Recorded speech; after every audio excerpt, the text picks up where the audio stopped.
Oke, anak-anak kita lanjut lagi ya. Nah, kemudian yang selanjutnya di halaman 106, nah anak-anak perhatikan di sini ada dua gambar. Nah, di sini ada gambar sirup dan ada gambar kopi ya. Nah, di sini ada 6 gelas sirup dingin atau maksudnya 1 gelas kopi panas beserta makanan kecil. Nah, di sini Ibu hanya menampilkan 1 gelas kopi, kemudian Ibu hanya menampilkan juga 1 sirup ya. Nah, seperti yang ada pada gambar ini tadi. Nah, di sini Ibu memanggil Siti untuk membantu membawa ke teman-teman Siti dan ayah. Siti segera membantu Ibu menghidangkan minuman dan makanan kecil untuk ayah dan teman-temannya. Ayah, Siti, dan teman-temannya menikmati hidangan yang disajikan Siti dan Ibu. Tidak lupa teman-teman Siti mengucapkan terima kasih kepada Siti dan ibunya. Masih ingatkah kamu tentang air sirup dan air kopi yang termasuk materi campuran?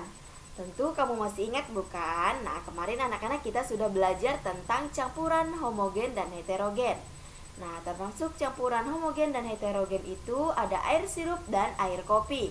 Nah, di sini kita akan melihat kembali ya tentang campuran air sirup dan air kopi.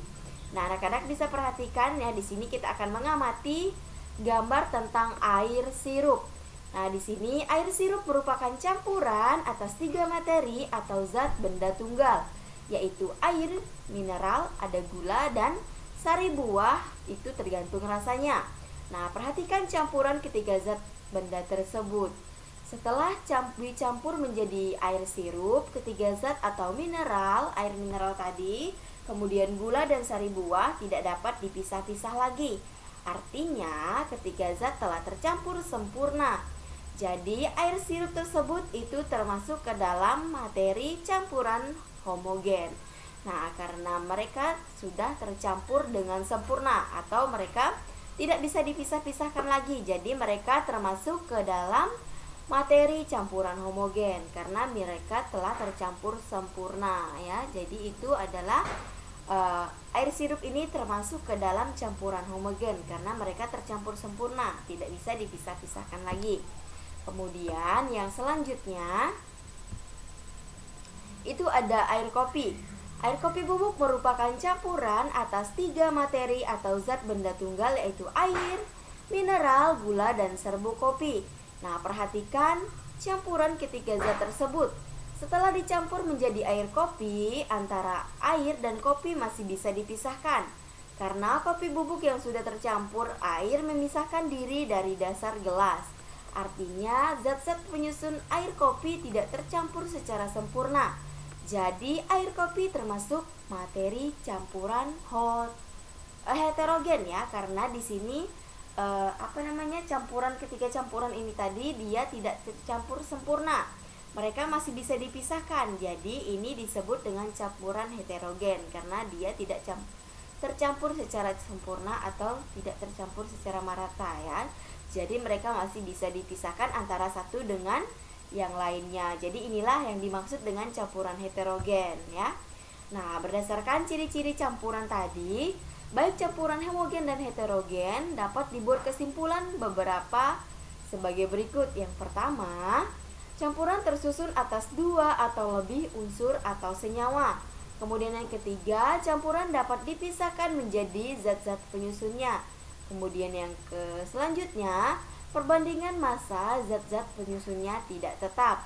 Kemudian yang terakhir, sifat campuran sama dengan sifat zat penyusunnya. Jadi anak-anak, ini adalah beberapa ciri-ciri campuran, baik itu campuran heterogen maupun campuran homogen ya. Jadi itu tadi campuran dari homogen dan heterogen. Kemudian kita lanjut. Nah, di sini kamu telah memahami komponen penyusun campuran tadi. Pada dasarnya, komponen penyusun campuran bisa berupa campuran dengan unsur, senyawa, dan senyawa ya. Jadi, pernahkah kamu membuat minuman susu? Nah, ketika membuat minuman susu, kita itu mencampurkan susu bubuk dengan air panas. Nah, setelah itu kita akan aduk merata sehingga bubuk atau susu bubuk yang awalnya berwujud benda padat itu bisa tidak terlihat. Nah, susu bubuk yang telah bercampur dengan air panas tadi dinamakan campuran. Jadi, campuran dapat didefinisikan sebagai materi yang terdiri atas dua jenis zat atau lebih, ya. Jadi itu penjelasan tentang penyusunan.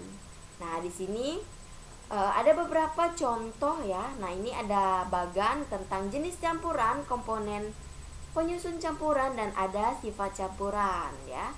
Nah, di sini ada tujuh jenis campuran. Yang pertama itu ada kuningan ya, jenis campurannya itu kuningan.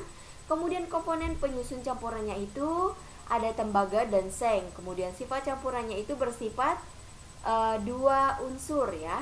Kemudian yang selanjutnya ada teh manis. Nah, komponen penyusun campurannya itu air, teh, dan gula. Nah, sifat campurannya itu terdiri dari dua senyawa, air dan gula, dan satu campuran yaitu campuran teh. Nah, kemudian yang terakhir itu jenis campurannya es krim. Nah, komponen penyusun campurannya itu terdiri dari air, susu, dan gula. Nah, sifat campurannya itu dia bersifat senyawa, air dan gula, dan satu campuran yaitu campuran susu ya. Jadi ini adalah beberapa jenis campuran, kemudian komponen penyusunnya dan sifat dari campuran tersebut. Nah, kita lanjut di halaman berikutnya, halaman 108. Itu ada cerita tentang Siti dan teman-temannya telah beristirahat dengan cukup. Mereka pun mulai berlatih kembali. Ayah Siti meminta Siti dan teman-temannya berlatih dengan sungguh-sungguh. Siti dan teman-temannya harus melakukan gerakan secara benar dan kompak. Mereka pun memperagakan gerak dan pola lantai supaya tarian mereka terlihat lebih indah. Nah, berikut ini beberapa gerak yang dilakukan oleh Siti dan teman-temannya. Nah, di sini ada 4 gerakan ya anak-anak, bisa perhatikan itu di halaman 108. Nah, gerakan pertama itu seperti ini. Nah, ini adalah gerakan pertama yang dilakukan oleh Siti dan teman-temannya. Kemudian gerakan yang kedua itu seperti yang ada pada gambar di bawah ini ya. Nah, kemudian gerakan yang ketiga itu seperti ini. Kemudian yang keempat itu seperti ini. Nah, jadi ini adalah beberapa gerakan yang dilakukan oleh Siti dan teman-temannya. Jadi ada 4 gerakan. Nah, kemudian di sini Ibu akan menjelaskan satu persatu dari gerakan yang tadi. Nah, gerakan yang pertama ya itu disebut dengan gerak pola lantai vertikal. Nah, ini adalah contoh gerak pola lantai vertikal. Kemudian yang kedua itu adalah gerak pola lantai diagonal. Nah, kurang lebih seperti ini. Nah, kemudian yang selanjutnya pola lantai lingkaran. Nah, pola lantai lingkaran itu seperti yang ada pada gambar ini tadi. Kemudian yang selanjutnya adalah pola lantai horizontal ya. Jadi anak-anak, ini adalah beberapa pola lantai yang dilakukan oleh Siti dan teman-temannya.